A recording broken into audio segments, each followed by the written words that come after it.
We'd like to acknowledge the Wurundjeri people of the Kulin Nations as the traditional owners of the land on which the university stands. We respectfully recognise elders past, present and emerging.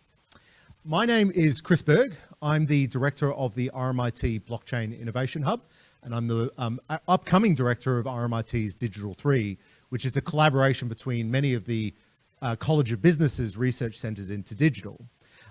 We founded Jason, myself and Sinclair Davidson founded the Blockchain Innovation Hub in 2017 to think about frontier technologies and what they do to the organizational and institutional structures of society. And even though our day job says blockchain in the title, what's really excited us, like everybody else over the last year or so, is the incredible disruptive potential of AI, and particularly generative AI, what that means for society, culture, the economy, business, regulation, geopolitics, really everything. So I'm really excited to be able to host this debate or discussion tonight with the fantastic title of Should It Be Stopped? Now, we've got two sides to this debate, and you'll notice that one says affirmative and one says negative. This is potentially very confusing. The argument that generative AI should be stopped will be presented by the affirmative team, and the argument that generative AI should be stopped or even just let it rip will be presented by the negative team. I'll quickly introduce you in just a moment, but I want to be really clear about the ground rules here. I didn't want to have just a standard debate where we all take 10 minutes and rebut each other's points. Instead, I'm going to give all of them 3 minutes. And when that 3 minutes is over, I'm going to do that. And they are not going to continue speaking. This is a fantastic little game that we're going to play. It's going to keep them disciplined. It's going to keep them interesting. And then we're going to try to have a conversation. We're going to try to have a discussion about why their opponents are wrong and so forth. So I'm excited to introduce for the affirmative team, Chirag Shah, who I know is familiar to many of you over the course of today, and of course from his lengthy research career. He's a professor, though, at the University of Washington, the founding director of the InfoSeeking Lab, and a founding co-director, my apologies, of RAISE, which is a Center for Responsible AI. Also on his team is Dr. Jana Schmitz.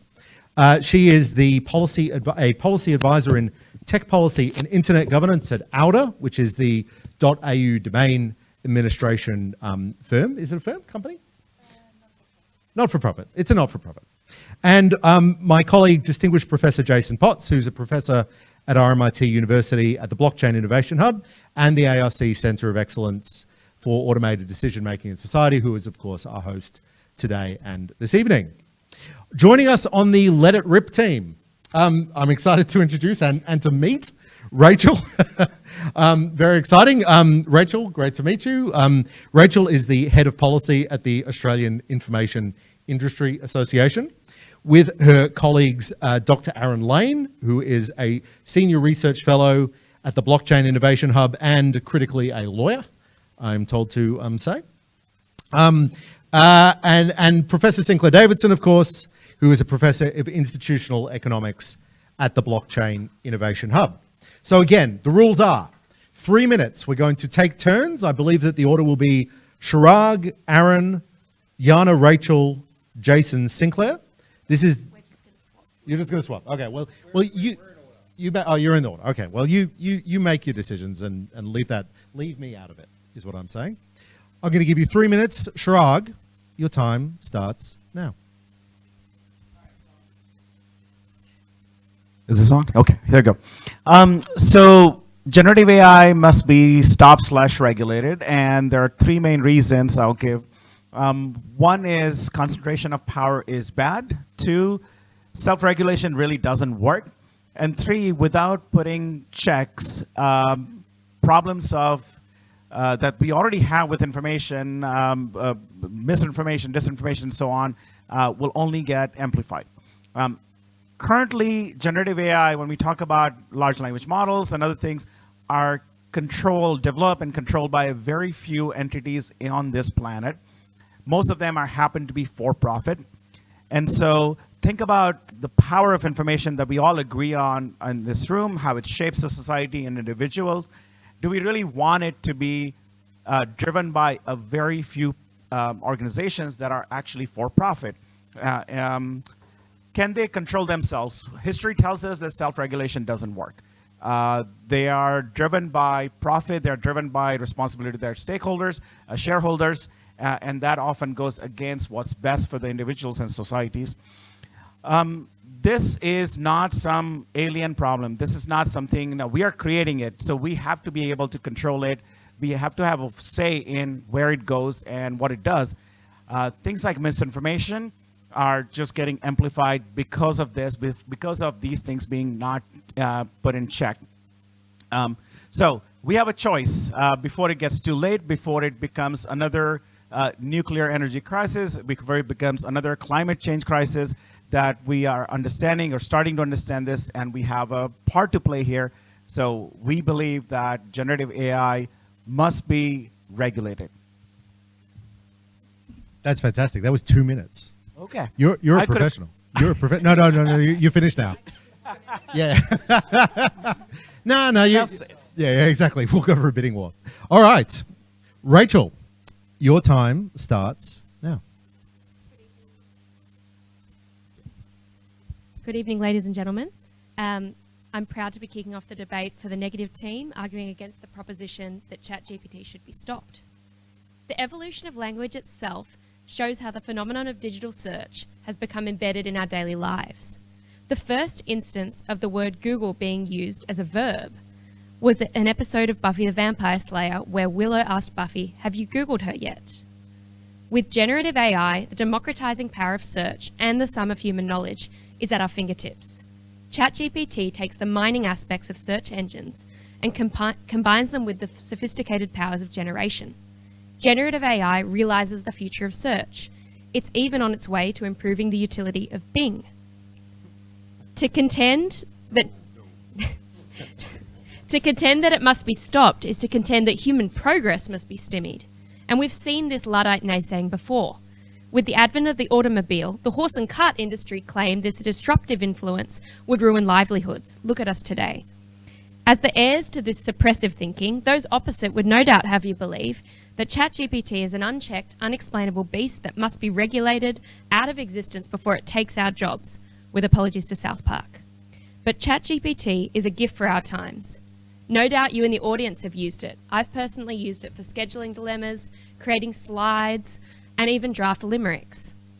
And this raises a suspicion. Surely we, the negative team, probably used ChatGPT to draft our arguments for tonight. Well, I can assure you that we didn't. We used Bard. Our critics point out that every now and then ChatGPT might hallucinate phantom facts or propagate misinformation. But who's to say human beings don't do the same many times over? The beauty is ChatGPT is learning. We're witnessing a great watershed in generative AI at the very time our country's crying out for a new productivity driver. The CSIRO says that the productivity growth rate in Australia over the last 10 years has halved compared to the last 30-year average. We need to increase it to improve living standards. Cybersecurity threat management, energy efficiency, weather patterns, agricultural yield, traffic flows, medicinal innovation, these are just some of the areas that AI can yield incredible benefits, as well as simply cutting out repetitive low-talent tasks. Nielsen has found generative AI improves productivity for users by 66%, and Westpac saw a 46% gain in productivity in coding with no reduction in quality. It might seem like magic, and it certainly seems new, but it's not magic, it's just maths, and it's maths that we as humans control. And the truth is, a digital co-pilot is nothing new. Cast your minds back to Y2K. Who could forget Clippy or Ask Jeeves? And these were just the forerunners of something we're now seeing as a new digital Prometheus, with life benefits that are innumerable and economic benefits estimated at 115 billion annually by 2030. Thank you.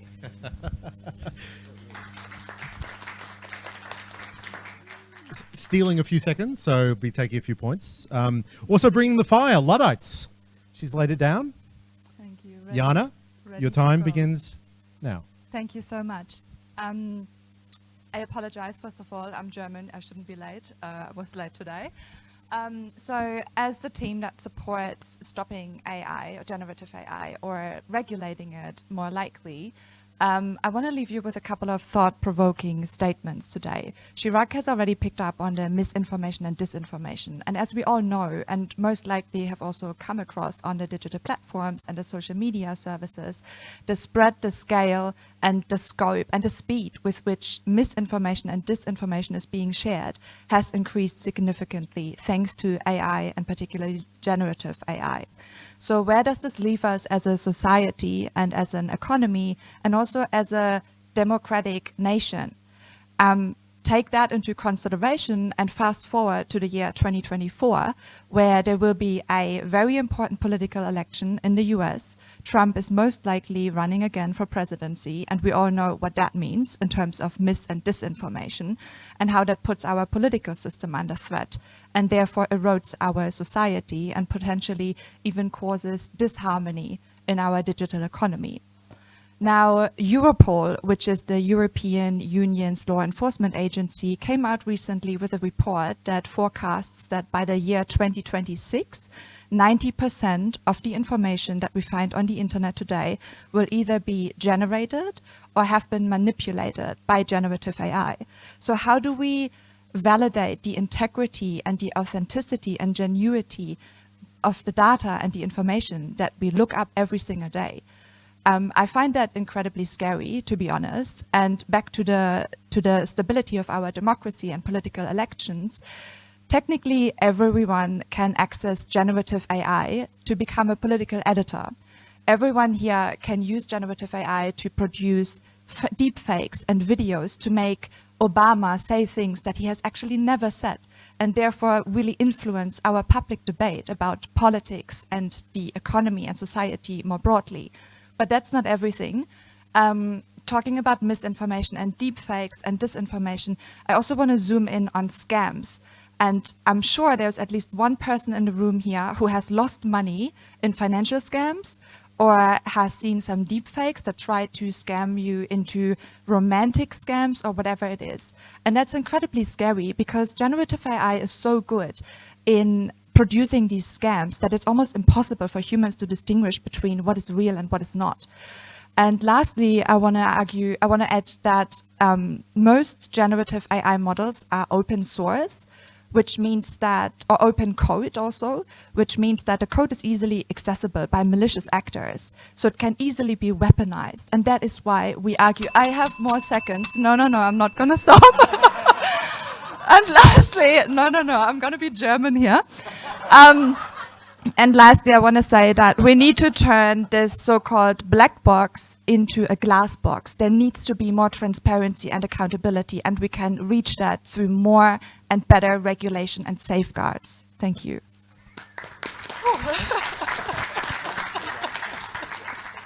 So I've entirely lost control already.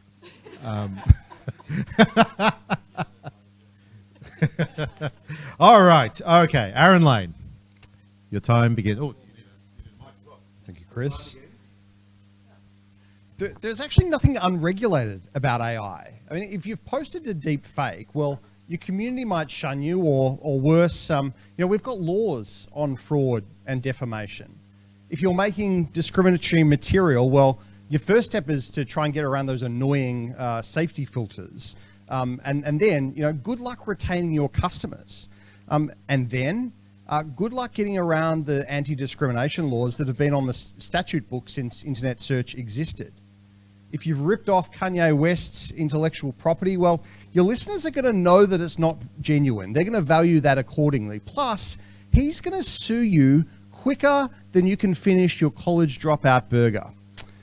I challenge those opposite to come up with a single case of harm that is actually unregulated.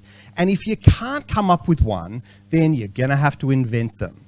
Misinformation, safety, inequality. Now, why would you invent these harms? Because, Nobel laureate George Stigler came up with a potent explanation. He said, well, there's a demand for regulation, and regulators are going to be co-opted to serving commercial or political interests. With apologies to Lord Keynes, regulators who believe themselves to be quite exempt from intellectual influences are usually the slaves of some corporate lobbyist. If one day there is a group with a high stakes interest in the outcome, you can bet your bottom dollar that tomorrow they're going to be lobbying for regulatory policy. OpenAI's CEO, Sam Altman, was not walking around the halls of Congress because he likes Washington in the spring. He was begging for regulation to shut out his competitors. I'm going to let you in on a secret. Some policymakers can't tell the difference between Python, the coding language, and Python, the snake. Some regulators think the cloud is where the data goes on a rainy day. Some lawmakers think Dogecoin is the rewards program at Pet Barn. Are we seriously saying, after a decade of thinking about regulating social media platforms, that we can expect clear regulation on an intricate topic such as AI? Are we seriously saying that from the same producers of robo-debt, we're going to see draft AI regulation? I mean, I'm looking forward to the AI Act of 2035 when regulators have finally figured out that ChatGPT is not a telephone chat helpline. Generative AI, friends, has vast potential. And that reflects our own complexities, and it's something my colleague Sinclair is going to address next. Until then, believing that we can design perfect regulation to control complex systems is a fatal conceit. So far, the affirmative have raised the issue of misinformation, to which the negative have responded by saying the word misinformation really sarcastically. I thought that was very effective. Misinformation. All right, Jason Potts, your time begins. All right, thank you, Chris. And thank you, Aaron, for making all of my points for me. The world is a big, scary place. It is full of horrible companies and other organizations and things that will try and steal your data, lie to you, cheat you, do all of these things that we worry about, that we need to protect ourselves against. We're all in agreement about that. What we're disagreeing about is the solution. So my philosophical instincts are always on the side of tech acceleration, more the better. But the argument I'm making here is I am strongly today, sincerely today, on the side of I want AI regulated. And I want it to be done by my regulator. I want the Australian regulators to regulate me. And the reason I want that is to create a mutual obligation. If they regulate me, then now I can ask them for protection. What do I want protection against? Even worse actors out there. Some of those are corporate actors, some of them are nation state actors, some of them are the EU, some of them are American sort of things, some of them are Taiwanese things and Chinese things and Samoan things and all of these other organizations that can just take my data and use it at will. And I want protection from that because the world is big and scary and I'm little and powerless. And the only thing standing between me and the enormous, as Aaron points out, the very argument Aaron is making, is these threats, is the force of whatever capabilities the Australian regulators can muster to protect. Right? That's all I've got. So I don't want regulation because I benefit. I expect the regulations to annoy me a little bit, but what I get in return, the enormous thing I value, is I get protection from even worse agents, and that's the case over and above and beyond. If this also provides safety benefits, if this also provides social justice benefits, if this also provides other sort of protection against lies and thieving, all fantastic. We'll take those as well. But I don't even need those. I just want protection from even worse agents out there. This isn't just something I just made up. This is a well-known political science theory called stationary bandit model. It's the basic theory of the origin of the state, according to political scientist Mansur Olson. So this is the case for regulation here.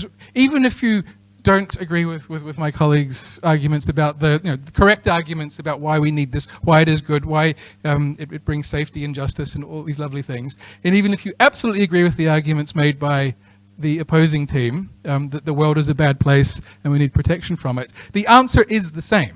We need to regulate this technology precisely because it is so powerful and important. Thank you very much.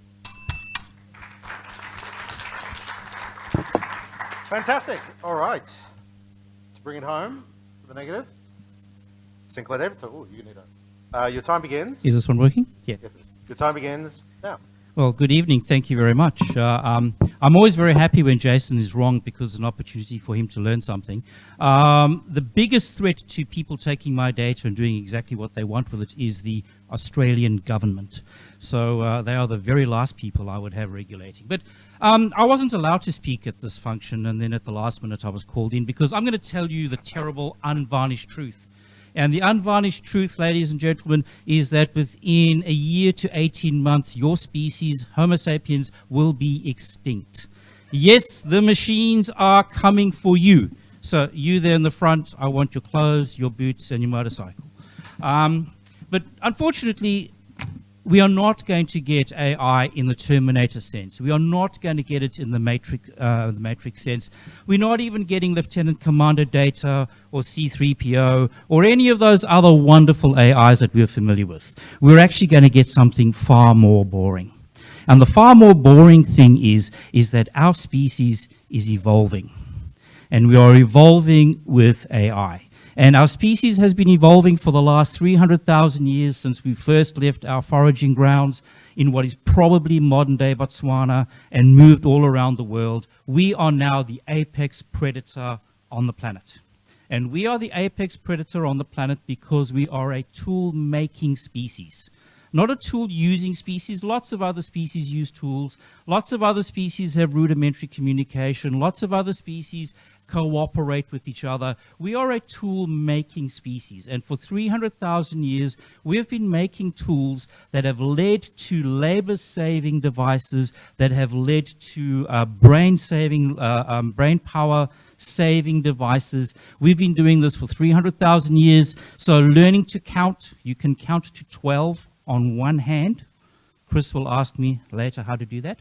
And then when you think of language, language evolved to gossip so that we could talk about each other. We could tell lies. We could miscommunicate. We could do all those wonderful things. Why do humans like reality television so much? Because that's what we do. Gossip is a mechanism of ensuring social conformity. Counting, all of these things, maths, all of these tools have been fantastic for us in terms of brain-saving devices. We just need to think of household labor-saving devices over the last 100 years, how that has emancipated half of our population. These are all wonderful things. But every step along the way, there have been the Luddites, the doomsters, the scaredy cats. Oh my God, think of the children. Well, yes, our children are going to have a much, much better future than we have had because of technology. This is a technology where for years and years we've been saying to people, think outside the box. AI is the box. We now have a machine to think things that we know. We're going to focus on human creativity, human objectivity, all the good things that make us human. This technology will give us more human lives. And yes, Chris, I cheated. Yes, I've worked with Sinclair for nearly 20 years. This is how he is. I just want everybody to know that. Thank you, everyone. A wonderfully chaotic range of arguments, many unexpected. I'm going to try to pick some holes, and I'm going to try to get both sides to respond to the arguments that they declined to respond from each other.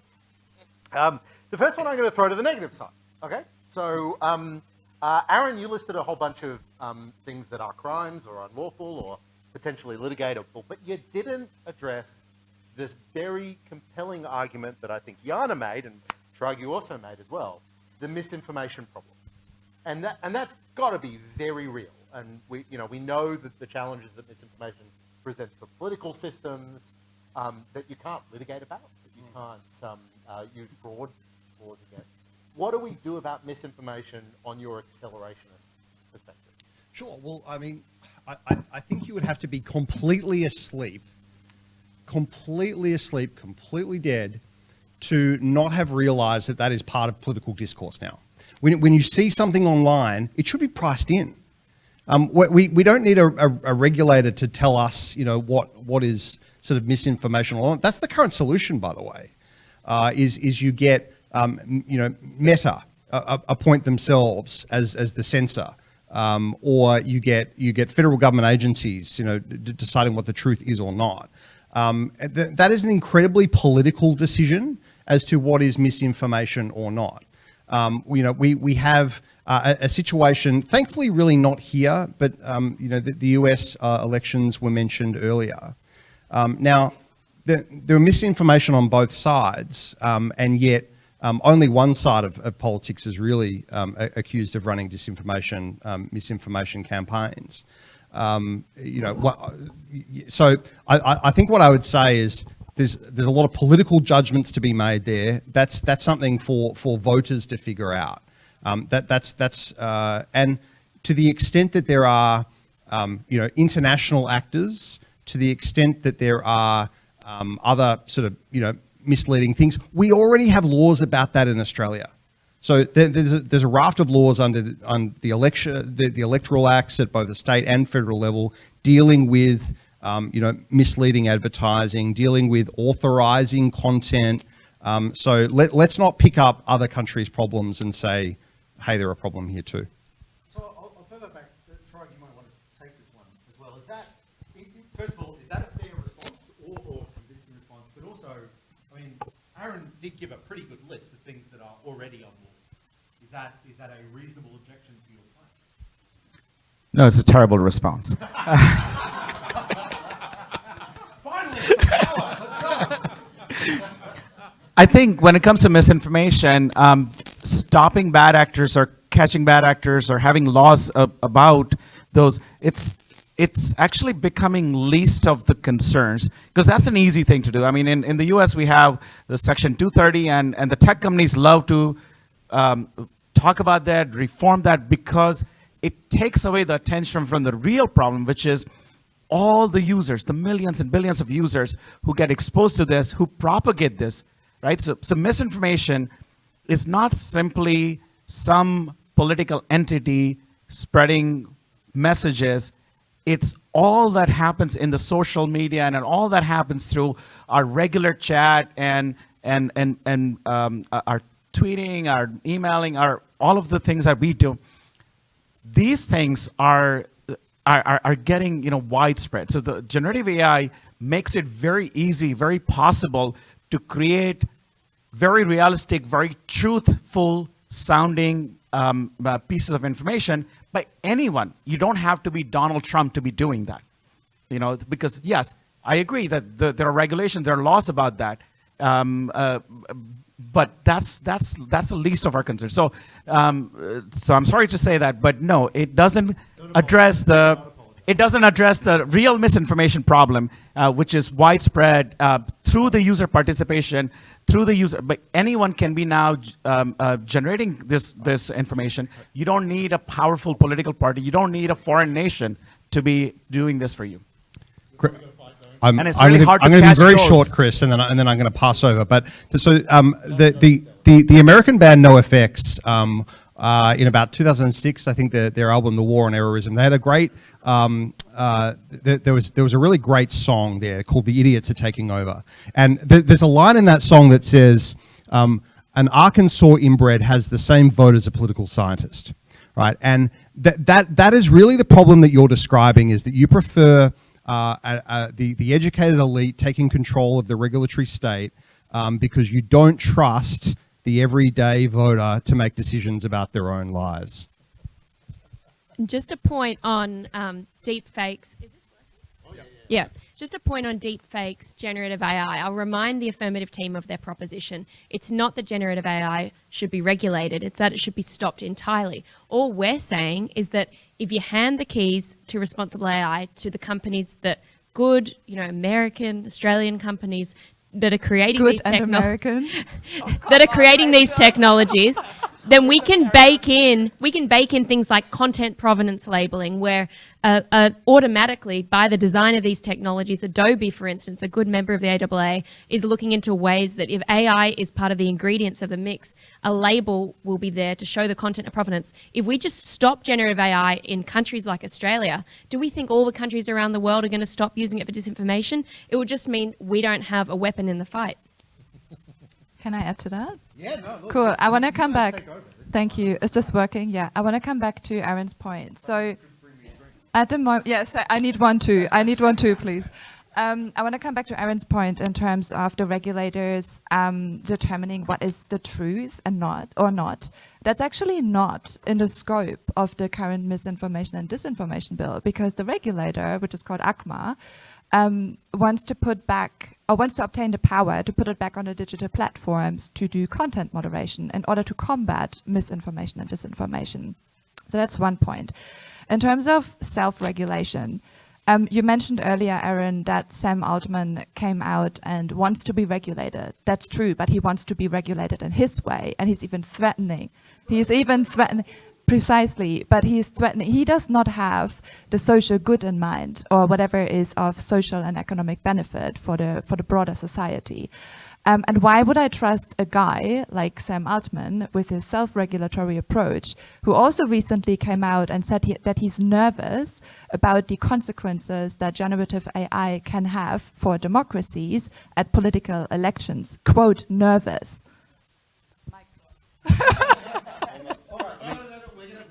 You just reinforced my point, so thank you. No, it doesn't. You can scream at each other's agree. All right, we're going to put the misinformation story to the side for a second. The topic that I thought would come up, that hasn't come up yet, is the question of, okay, maybe we decide that it could be stopped, or it should be stopped, or maybe it should be accelerated. But how would we do so? How would we actually do the stopping itself? What would those regulations look like? And I'd be interested to hear from the affirmative side about how you're actually thinking about what they are. And I'll just give the context. Give a little bit of context. In Australia, a couple of years ago, we had a debate about banning encryption, or at least regulating encryption. And our Prime Minister, and when it was objected that encryption is just math, it's just a mathematical concept, our Prime Minister responded, well, you know, the laws of mathematics are very commendable, but here we follow the laws of Australia, which is a wonderful, wonderful saying. But I guess the question is, you know, we can say that we should regulate it, we should stop it. How would you go about doing it? Any of you can take this. I can start. So none of us has actually raised the point that we want generative AI to be stopped, to have a hard stop. Because, yeah, exactly. I'm trying. So we don't think it can be stopped, to be honest, because that would require so much regulatory coordination, and also all tech companies to basically stop generative AI development at the same time, which is almost impossible, okay? What we argue is that there needs to be a better regulatory approach that is faster, more efficient, and more aligned with societal needs. So in other words, the society and different groups, so for example, marginalized groups, vulnerable groups, they need to be given a voice in order to identify the harms that generative AI causes. Because at the moment, it's just the tech companies saying, oh, this is a harm, that is a harm, that's already regulated, see you later, regulator. But that's not the point. The point is to actually identify the new harms that generative AI is putting out there, that some of you may have already experienced, and that the regulators and policymakers and lawmakers are not yet across. And the tech companies, they are trying to hide that by putting their head up and say, oh, we self-regulate, we are fine, like leave us alone. Yeah, if I can just add to that. So we have some models that we can look at. So European Union has recently, worked through the AI regulation model. There are two main components of it. One is to identify, as Jana was saying, different kinds of risk, different kinds of harms. So we shouldn't put all AI into one bucket, because there's all kinds of AI. There's a whole spectrum. And so to identify which one has least harm or low harm or risk, which one has a high harm risk, and there are specific rules about that. So if something is considered as a high risk, then you have a lot more obligations and accountability. If something has a low risk, then you have a different path. Excuse me. So that's one component, and the other component is accountability. So when something goes wrong, who's responsible? So right now, when you start generating this information, who's responsible when your response, and actually this recently came up, somebody who actually took the response from one of the generative AI to kill themselves, right? Who takes responsibility for that kind of harm? Now, this is an extreme thing, right? But there are other kinds of harms that happens. So there has to be a framework that holds these organizations responsible and accountable. So that needs to be part of it. So this is a pretty reasonable position, I would have thought, because we've given these guys an indefensible position, but I think that yours is quite, which they've walked away from. That's fine. That's their prerogative. But yours is pretty indefensible as well. I mean, the idea that we're making any economic change, any new technology, and you seem to be definitionally excluding the possibility of new harm that might be regulated. And the argument that Chirag made is quite reasonable. We need to care about accountability and we need to identify harms when and if they occur. Is that not a fair position to take? That's an astonishingly bad position. Okay. I'm appalled that they would like stand in public and make a statement like that. I mean, just like, are they not embarrassed? I mean, these people are shameless. But the bottom line is that there are no new harms. There's not one single new harm that has been generated by AI, because to generate a harm takes imagination. You need to be entrepreneurial. You need to think outside of the box to generate a new harm. AI is the box. It can't think outside the box. It only thinks within the box. I mean, and was it what Jana said before, it makes limericks?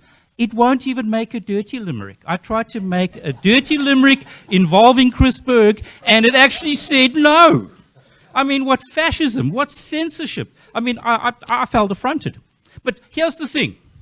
When governments go to war against technology, they always lose. And let me tell you the story. It's called the printing press. How much trouble the printing press was going to cause. All these peasants would learn to read and then think for themselves. Well, here we have a black box, a transparent box, any box you like, that contains most of the totality of human knowledge up to 2021. The totality of human knowledge that you can ask it. Tell me a story about this. And I also have to say, it does hallucinate. But humans hallucinate too.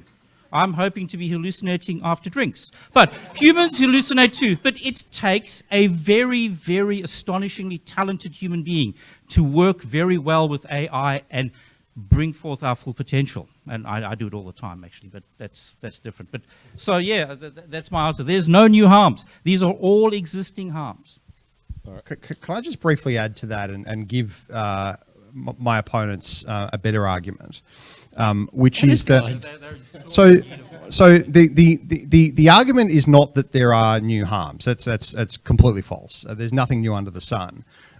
What there is though is there's an enforceability problem. So if you've got a scammer online where you've transferred them sort of cryptocurrency and you don't know who they are, you can sue them, but you have to be able to figure out who that person is and how to be able to find them. When you've got an explosion in the number of people that can start generating material, then it can be sort of like whack-a-mole. It's hard to pin them all down all at the same time. So what the opponent's best argument is that that you should regulate ex ante rather than enforce laws ex post. That is the best for here. That is the massive power imbalance. Well, no. It's so we start from there. The best argument that you guys have got is that, hey, we should regulate harms which are not new, but it's easier to regulate harms at the front end rather than the back end. So we've just got like 3 minutes left, and there's no way we're going over time because, again, drinks are out there. I'm going to give each side 1 minute to present their final argument. I'm going to give it initially to Jason on the affirmative, and you guys get to choose on the negative. I'm just going to be mean to Jason.